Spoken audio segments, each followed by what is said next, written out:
Yeah, I'll pass on that question. Our next guest thinks of that NFL analyst for DraftKings, Notre Dame football analyst, of course, Mike Golic Jr. with us. How are you today, Mike? I'm doing well. I didn't realize the takes were getting that spicy out in Niners country, man. You know what? And people say don't overreact to preseason football. Life is short. Overreact all you want. It's not like the fan opinions all of a sudden gonna make John Lynch and company decide to actually do that. I pray to God. Yeah, Mike Golic Jr. with us. We got an Eagles fan here, and he's been trying to tell Jay and I, we support the local team, support the Niners. But Kyle, the Eagles fan, is trying to tell us, it's a doom and gloom. It's a terrible preseason. It's all going to fall apart. Where do you? Come on, he's overselling it, Mike. First of all, you just told us. You guys. Here's the thing, Mike. Right, and this is the problem of being here with Niners fans, man. These two guys, I'm talking about Jay and Whitey here on this show. Last segment, just said that the Niners preseason and training camp has been a D. We said it doesn't matter. It's been a D. Yeah. What do you think about that? You know what? I think with both of the teams that we just mentioned, the Eagles and 49ers, and really any of the NFC elite that we're talking about at the top, we're grading on a pretty substantial curve when it comes to that stuff. It is relative to the overwhelming standard that teams like, especially San Francisco, who is the class of the NFC again this year, who is understandably, for a lot of people, the Super Bowl favorite given that roster. Yeah, it's going to feel like there is that sense of urgency where you might think that just because we know what's looming with the Brock Purdy money situation. It's the reason you get fun Josh Dobbs takes. But I think in general, overall, there's been very little that's happened for me that's going to knock me off my perch from picking this team to go back to the Super Bowl. Mike Golic Jr. is with us. Tonight, the 49ers wrap things up against the Raiders. Raiders aren't expected to play any starters. But, that Gardner Minshew's a quarterback there, surprising some people. Who would you say, Mike, is the team with the iffiest quarterback room in the NFL right now? Could it be the Raiders? Yeah, I think they're probably up there. I mean, a lot of people are going to point to Pittsburgh. That's the most, I think, intriguing one right now.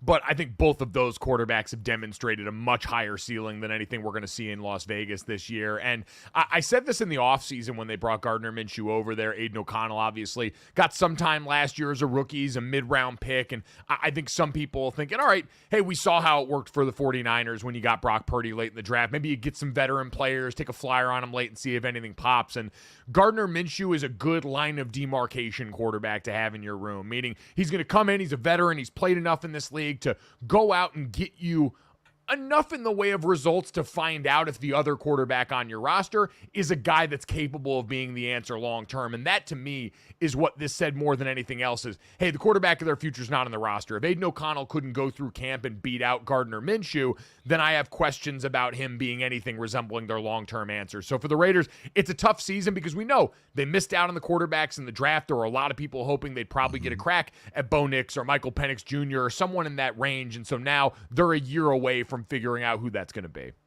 Hey, Mike, can you speak to just how difficult it is to repeat as conference champions? We know the Chiefs can do it, but I look at the NFC, and it's been a while since we had a team. I thought my Eagles last year were poised to do it again, starting off 10-1, and then it fell off the cliff.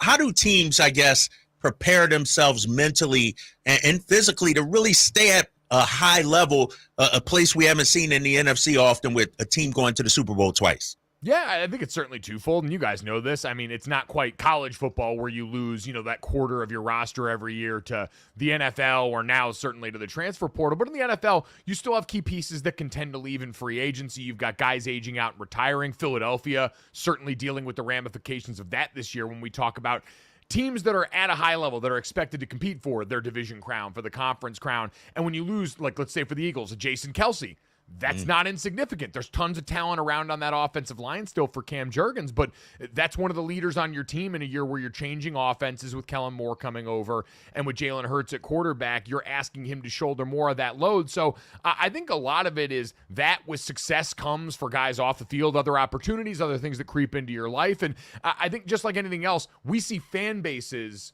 sort of go nose blind to this. The Dallas Cowboys are the perfect example, right? Mike McCarthy's on the hot seat. He's walking in a lame duck deal this year. They've won 12 games a year each of the last 3 years, but they haven't won in the postseason, so now all of a sudden that's not good enough for a player, you can get caught up in the routine. It can become too familiar to you. You're maybe so used to, hey, we're going to walk in and based on the talent on this roster, be able to accomplish at a certain level already. And maybe that for some guys mentally relaxes you in a way that a team that's been on the up and up, let's say the Detroit Lions, who before last year had been on this slow build with Dan Campbell, everything in the process about winning had been new to them. And so it's a lot easier to sell them on the next level when they haven't been there before time and time again. Mike Golic Jr. with us, host and NFL analyst for DraftKings and Notre Dame football analyst, of course.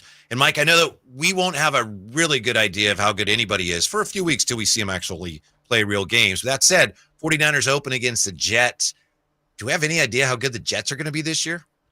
No, one of the biggest wild card teams out there just because, again, I worry less about Aaron Rodgers coming back and looking like the guy and more just about, hey, how fast can you get that offensive line to gel together that you brought in more competent pieces, no doubt. And if you can stay healthy, there's great stuff there. But you guys know this as well as I do. Offensive line is one of those positions where continuity is at such a premium. Having guys that have worked together before and have that time under task goes such a long way, especially when you're getting ready to face a defensive front like the 49ers that are going to come out and stress test that group's communication pretty quickly. So I think they're going to be a good team. As long as Aaron Rodgers lasts until play 5, unlike last year, I think that's going to be a team that's competitive week in and week out. But how quickly that group in front of them can come together and show if they're capable of playing average to above average football in front of Aaron Rodgers, then with Garrett Wilson and with Breece Hall and with the rest of the guys there, that's a team that can push Buffalo for the division based on how good the defense has been. Mike Golic Jr. joining us here on the Drive, guys.